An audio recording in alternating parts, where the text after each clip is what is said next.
A team of Canadians is in the running to win $10 million for their innovative education project.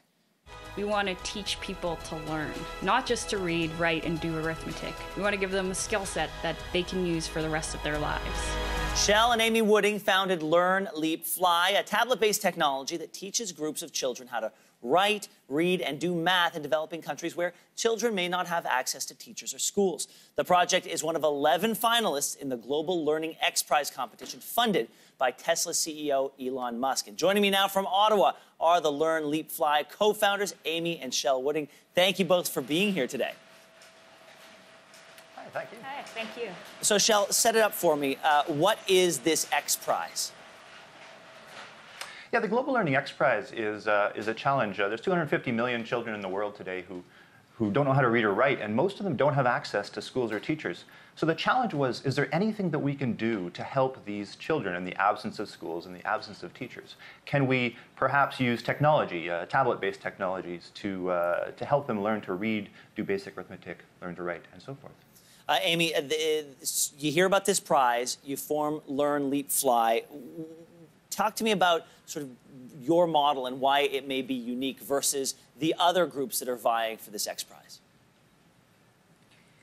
So one of the things that we set out to do when we started this, none of us had already spent any time in the space of educational technology. So we came in, we're researchers by profession with no biases, no ideas of what might work, and we just set out to learn as much about the space and to test every idea that we could come across to see what we could do to make a difference in this space. And from what I understand, a certain number of these finalists are going to be tested in the field for a certain amount of time before a winner is declared. Have you done any testing of your model yet? And if so, what have been some of the results that it's yielded? So we've been testing our software the entire time. We've even started by testing other people's software first to see what worked and what didn't. But we've done some testing in Kenya at the Mercy and Caring Children's Home in Kitale, Kenya. We've been working with them to develop a Swahili solution. We've also been working back here in Canada in kindergarten classrooms, in EDP programs, and getting it really into the hands of as many children as possible across as many different cultures as we can. Shell, I'm noticing in reading about your model is it's very social. You let a lot of kids learn at the same time on the same tablet. Why is that sort of a vital aspect of your program?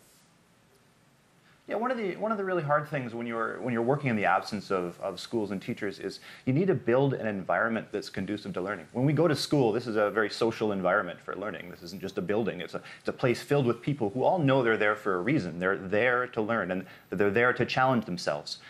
We wanted to replicate that out there in the world, and one of the most powerful ways to do that is in the context of being social, having children work together towards their learning outcomes, having more than one children get their hands on that tablet. And this has the amazing effect of turning learners into teachers. Once a child learns something for the first time, one of the first things you see them do is turn around and show everybody around them that thing that they've learned. And it's a really powerful way to encourage them to achieve these learning outcomes.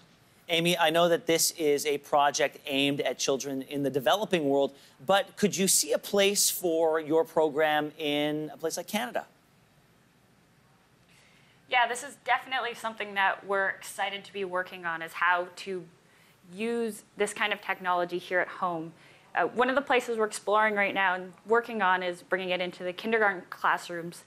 Because of the way that we've created it to handle a diversity of languages and cultures, we're able to mix and match English and French to tailor it to a classroom and to help out in settings where children are maybe at different levels, different experiences and learning to read, as well as helping children who are new to Canada, new to English, new to French maybe, integrate into the classroom and be able to learn using their own traditions and stories and integrate well into the setting here.